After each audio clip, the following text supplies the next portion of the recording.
नमस्कार दोस्तों, आज की वीडियो में मैं जेड प्लांट लाई हूँ। क्या जेड प्लांट के आपके पत्तियां पीली हो रही हैं? आपके जेड प्लांट की पत्तियां मुरझा रही हैं, डल हो गई हैं, पत्तियों में शाइनिंग नहीं है, पत्तियां छोटी हो रही हैं, पौधे की ब्रांच नहीं मोटी होती है? क्या आप नर्सरी से खरीद के ले आते हैं तो पौधा आपका खराब हो जाता है, गल जाता है, फंगस के चपेट में आ जाता है? आखिर क्या आपसे ऐसी गलतियां हो जाती हैं जिसकी वजह से आपका पौधा अचानक से खराब हो जाता है? तो चलिए मैं आज अपने वीडियो के माध्यम से प्लांट का देखभाल करना बताऊंगी और एक ऐसा खाद लेकर आई हूं जिसको अगर डालते हैं तो आपका पौधा बहुत ही घना हो जाएगा, बुशी हो जाएगा और बहुत ज़्यादा ग्रोथ होगा दोस्तों। ठीक है, तो चलिए हम इसका ख्याल कैसे रखना है वो बता देते हैं। तो सबसे पहले हम धूप की बात कर लें। अगर आप गर्म इलाके में रहते हैं तो इसे आप आधे घंटे की धूप दिखाएंगे तो यह पौधा बहुत ही स्वस्थ रहेगा और समय इसकी पत्तियां पीली नहीं होगी और पौधे की ग्रोथ रुकेगी नहीं। ठीक है, तो आधे घंटे की धूप आप गर्म इलाके वाले हैं तो दिखाइएगा। अगर आप ठंडी वाले इलाके में हैं तो इसे पूरे दिन की धूप दिखाएंगे, तब जाके यह पौधा ग्रोथ करेगा। इस बात को ध्यान में रखिएगा। धूप का बहुत विशेष महत्व होता है। धूप की वजह से भी पौधा खराब हो जाता है अचानक से। ठीक है, अगला ज़रूरी कार्य यह है कि इस पौधे को अधिक पानी नहीं पसंद होता है। कभी भी पौधे को पानी दीजिएगा तो मिट्टी चेक करके दीजिएगा, पानी की अधिकता नहीं होनी चाहिए। जब पानी अधिक होने लगता है या मिट्टी में कंटिन्यू पानी रुकने लगता है, उसकी वजह से भी ये पौधे की जड़ें सड़ जाती हैं, जिसकी वजह से पौधा अचानक से खराब हो जाता है। कभी-कभी ये भी देखने को मिलता है कि कंटिन्यू पानी रहने की वजह से फंगस वगैरह उत्पन्न हो जाते हैं, जिससे ये पौधा खराब हो जाता है। तो पानी कभी भी अधिक ना डालिएगा, हमेशा मिट्टी चेक करके डालिएगा। लगे कि मिट्टी इसकी ड्राई हो गई है तब डालिएगा। इसकी पहचान ये है कि पत्तियां थोड़ी सिकुड़ने लगती हैं तो समझ जाइए कि इसको पानी की कमी हो रही है। ठीक है, तो आप हमेशा पानी चेक करके दीजिएगा। अगर ठंडी वाले इलाके में हैं तो आप हफ्ते में 1 दिन पानी दीजिएगा। गर्म वाले इलाके में हैं तो 1 दिन का गैप करके देंगे तो पौधे को ज़्यादा अच्छा रहेगा, क्योंकि आप सेमी सेडी एरिया में रखे रहेंगे तो इतना जल्दी तो मिट्टी सूख नहीं जाएगी। इस बात को ध्यान में रखना है। अगला ज़रूरी कार्य यह है कि आप चाहते हैं कि आपका पौधा बोनसाई का लुक ले, उसके लिए क्या करना है कि जो ऊपर की टिप होती हैं उसको हमेशा नोचते रहिए। जब भी नई ग्रोथ निकल के आए तब भी इसको नोच देंगे तो उससे ये फ़ायदा होगा कि पौधा घना होगा, बुशी होगा और बोनसाई का रूप लेता जाएगा। यही एक तरीका होता है। ठीक है, तो जब भी नया आए तब आप उसका नोच दीजिए या कैंची से आप काट दीजिए।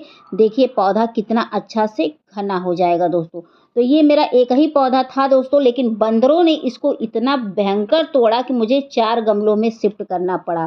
तो ऐसे आप लोग भी करेंगे तो ये बहुत ज़्यादा बरगद की तरह ले लेगा। मेरा ये बहुत अच्छा पौधा था, किसी पुराने वीडियो में देखिएगा, लेकिन बंदरों की वजह से ये खराब हो गया। तो आप लोग भी पिंचिंग करते रहिए और पौधा देखिएगा घना होगा। बात करते हैं इस पौधे की मिट्टी। तो इसकी मिट्टी हमेशा भुरभुरी तैयार करिएगा, ऐसी मिट्टी जिसमें पानी डालें और छन के निकल जाए। उसके लिए आप क्या कर सकते हैं, नॉर्मल गार्डन की 20% मिट्टी, 50% बालू, उसमें सड़ी हुई गोबर की खाद 20% ले लीजिएगा, 10% केचुए की खाद ले लीजिएगा, या बजड़ी मिल जाए 20% तो वो भी ले सकते हैं। उसके बाद इस पौधे को लगा दीजिएगा, देखिएगा आपका पौधा कितने तेज़ी से ग्रोथ करेगा। ठीक है, यह कार्य आप ज़रूर करिए, क्योंकि मिट्टी का भी अहम भूमिका होता है। और एक चीज़ और ध्यान में रखिएगा कि मिट्टी तो अच्छी तैयार करनी है, गमला भी सही लीजिएगा, ऐसा गमला जिसमें आप पानी डालें और छन के निकल जाए, पानी का ठहराव ना हो। अगर आपका छोटा पौधा है तो छोटा गमला, बड़ा पौधा है तो बड़ा गमला लीजिएगा। ऐसा नहीं कि इस इतने छोटे गमला है, अरे सॉरी, जो मेरा छोटा सा पौधा आपको दिख रहा है, अब इतने छोटे पौधे को आप 15 इंच के गमले में लगा देंगे तो वो तो खराब होगा ही ना। तो इस बात को ध्यान में रखिएगा, जितना छोटा गमला देंगे उतना ही बहुत अच्छे से चलेगा। जहाँ तक हो सकता है इसको आप ट्रे वाला जो गमला आता है, गोल वाला, उसको अगर देंगे तो बहुत अच्छा रहता है। उसकी चौड़ाई होती है, लंबाई नहीं होती है। उस गमले में लगाएंगे तो ये पौधा बहुत अच्छे से चलता है। और महीने में 1 बार मिट्टी के अंदर फंगिसाइड पाउडर डालना सीखिए और पौधों के ऊपर स्प्रे करना सीखिए। इससे ये फ़ायदा होगा कि आपके मिट्टी को कोई फंगस वगैरह नहीं लगेगा, जिससे आपका पौधा सुरक्षित रहेगा। अक्सर फंगस वगैरह के कारण भी पत्तियां पीली होती हैं और असमय पौधा अचानक से सूख जाता है। ठीक है, इस बात को आप ध्यान में रखिएगा। आप चाहें तो इसको कटिंग से भी लगा सकते हैं ईज़िली। अगर आपको छोटी से छोटी इसकी कटिंग मिल जाती है तो उससे अगर लगाएँगे तो आपका पौधा आसानी से एक तैयार हो जाएगा। तो आप कटिंग से भी इसको लगा सकते हैं। ये ऐसा पौधा होता है कि इसकी छोटी से छोटी 1-1 इंच की कटिंग ग्रो कर जाती है दोस्तों। तो अगर कहीं मिल जाता है तो उसको आप ज़रूर लगाइए। फिर देखिए आपका पौधा कितना जल्दी से तैयार हो जाएगा, एक नया पौधा बन जाएगा। ऐसे तो मैंने इसको कटिंग से ही लगाया था, लेकिन बाद में बंदरों ने खराब कर दिया। उसके बाद खाद के रूप में मैंने किचन वेस्ट मटेरियल का पानी लिया। इसको डालने से ये फ़ायदा होता है कि पौधे की जो पत्तियाँ होती हैं उसमें शाइनिंग होती है, पौधे की पत्तियाँ चौड़ी होती है, ब्रांच मोटा होता है, पौधा हेल्दी रहता है, कभी खराब नहीं होता है। तो ये लिक्विड फॉर्म में मैं डाल रही हूँ किचन वेस्ट मटेरियल का पानी, यानी कि जो किचन से फलों के छिलके, सब्जियों के छिलके निकलते हैं उसी का यह पानी है। अगर इसको डाल देते हैं तो आपका सूखता हुआ पौधा हरा-भरा हो जाता है। उसके बाद देख सकते हैं कि ये प्याज के छिलके हैं। प्याज के छिलके में भरपूर मात्रा में पोटाश पाया जाता है। तो इसका प्रयोग आप हर तरह के पौधे में कर सकते हैं। अगर आप इसमें पौधे में कर रहे हैं, जैसे मान लीजिए इंडोर में, तो ये इंडोर ही में आएगा पौधा। इसमें करते हैं तो पौधे की जो पत्तियाँ उसमें शाइनिंग बनती है, उसमें वो होता है ग्रोथ उसका सही होता है, पौधा जल्दी खराब नहीं होता है। तो इसका प्रयोग आप कर सकते हैं। ऐसा नहीं कि इसको सिर्फ़ आप फूल वाले या फल वाले में ही डालेंगे, नहीं, इसको किसी भी पौधे में डाल सकते हैं, कोई बाउंडेशन नहीं होता है। उसके बाद मैं एप्सम सॉल्ट डाली हूँ। एप्सम सॉल्ट डालने से ये होता है कि मिट्टी एसिडिक होती है, जिससे पौधे का ग्रोथ बहुत अच्छे से होता है। जब मिट्टी एसिडिक होती है तो जड़ों का निर्माण होता है, जिससे पौधा अच्छे से ग्रोथ होता है, पत्तियों में शाइनिंग आती है, पत्तियों का ग्रोथ होता है, ब्रांच मोटी होती है, पौधा हमेशा हेल्दी रहता है। अगर पौधे की मिट्टी में कोई कीड़े-मकोड़े रहते, उससे भी थोड़ा-सा निजात मिलता है, क्योंकि थोड़ा-सा ये कीड़े-मकोड़ों को भी भगाने का काम करता है। इसको अगर पौधे के ऊपर छिड़काव करते हैं तो जो पौधे के ऊपर कीड़े-मकोड़े लग जाते हैं, उससे भी आपके पौधे को निजात मिल जाएगा, वह भग जाते हैं। ठीक है? तो इन सब खादों का आप हर तरह के पौधे में प्रयोग करिएगा, बेझिझक करिएगा और देखिएगा पौधा आपका बहुत अच्छे से ग्रोथ करता है।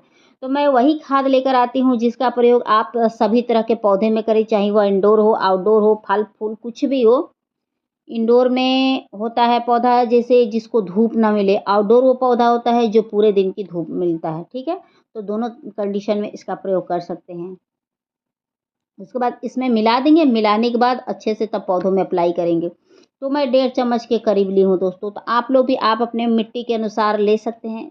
जैसी मिट्टी हो, जैसा पौधा हो, उस हिसाब से लीजिएगा। अगर ना समझ में आए तो 1 चम्मच का चौथाई हिस्सा लीजिएगा। उसके बाद देख सकते हैं ये फंगिसाइड पाउडर है। फंगिसाइड मैंने अभी थोड़ी देर पहले बताया ना कि मिट्टी के अंदर डालना बहुत ही ज़रूरी होता है। इससे जड़ों को थोड़ा-सा सेफ्टी मिलता है। अगर जड़ें कट जाती हैं, सड़ने लगती हैं तो उससे बचाव होता है। ये बहुत ही अच्छा होता है फंगिसाइड पाउडर। अगर कोई मिट्टी के अंदर फंगस वगैरह उत्पन्न हो रहे हैं तो उससे भी पौधों को बचाव होगा। जड़ें सड़ रही हैं उससे बचाव होगा, जड़ें कट गई हैं उससे बचाव होगा। अगर आपका पौधा बीमार है, सूखने के कगार पे पहुँच गया है तो एक बार आप फंगिसाइड पाउडर का स्प्रे करके देखिए और मिट्टी के अंदर डाल के देखिए, आपको बहुत अच्छा रिज़ल्ट मिलेगा दोस्तों। ये बहुत ही इफ़ेक्टिव होता है। लेकिन एक कार्य ज़रूर करिएगा कि इसको अच्छे से मिला लीजिएगा, मिलाने के बाद ही तब अपने पौधों में डालिएगा और उतना ही डालिएगा जितने आपके पौधों को आवश्यकता हो। इतना ना डालिएगा कि बाहर निकल के एकदम भगने लगे, थोड़ा बहुत निकले लेकिन ज़्यादा ना निकले, ठीक है? तो इतना पानी डालिएगा जितना में आपकी मिट्टी गीली हो जाए, ताकि आपके पौधों को सूट करे और जो पानी बचेगा उसको दूसरों पौधे में डाल सकते हैं, कोई बाउंडेशन नहीं है, ठीक है? तो इसको बच रहा है तो चलिए मैं दूसरे सकुलेंट में आपको डाल के दिखाती हूँ, जो जिसमें ये डाला जाता है। और जहाँ तक हो सकता है आप कभी भी दाने फॉर्म में खाद मत डालिएगा, जो भी सकुलेंट बिरादरी के होते हैं, क्योंकि जो ये होता है ना जेट प्लांट, ये सकुलेंट बिरादरी से बिलॉन्ग करता है। तो यहाँ तक इन सब मतलब पौधों को कभी भी दाने फॉर्म में नहीं डाला जाता है खाद, क्योंकि नुकसान पहुँचा देता है। तो ये भी देखिए मेरा ये लक्ष्मी कमल का है पौधा और काफ़ी समय से मेरे गार्डन में पड़ा है और इन्हीं सब खादों को मैं जब से डालने लगी मेरे पौधे बहुत अच्छे से ग्रोथ करने लगे। तो इसमें का मेरे पास ढेरों है, मैंने इसको पत्तियों से तैयार किया था। मैं नर्सरी गई थी और एक पत्ती मैं मांग के ले आई थी, उसी से मेरे इतने पौधे तैयार हो गए। ठीक है? तो आप लोग भी यह खाद प्रयोग करिए और बेझिझक करिए, फिर देखिए आपका पौधा ग्रोथ करेगा। अगर आप कटिंग वगैरह भी लगाए हैं जेट प्लांट का, उसमें भी डाल दीजिएगा, बहुत जल्दी उसका ग्रोथ होने लगेगा दोस्तों। तो आप लोग को मेरी वीडियो पसंद आएगी तो please like, subscribe, comment and share ज़रूर करिएगा। आशा करती हूँ कि आप लोग को मेरी वीडियो पसंद आई होगी। पसंद आई होगी तो प्लीज़ बेल आइकन का बटन दबा दीजिएगा ताकि नेक्स्ट वीडियो आए तो आप तक आसानी से पहुँच जाए। और आप लोग से प्लीज़ रिक्वेस्ट है कि एक कमेंट ज़रूर कर दीजिएगा और जो कार्य मैंने बताए उस कार्य को करते हुए इस खाद को डालिए, बेझिझक डालिए। देखिए आपको बहुत अच्छा बेनिफिट मिलेगा। तो फिर मिलते हैं नेक्स्ट वीडियो में नेक्स्ट टॉपिक के साथ। Thank you for watching. Take care. शुभ रात्रि।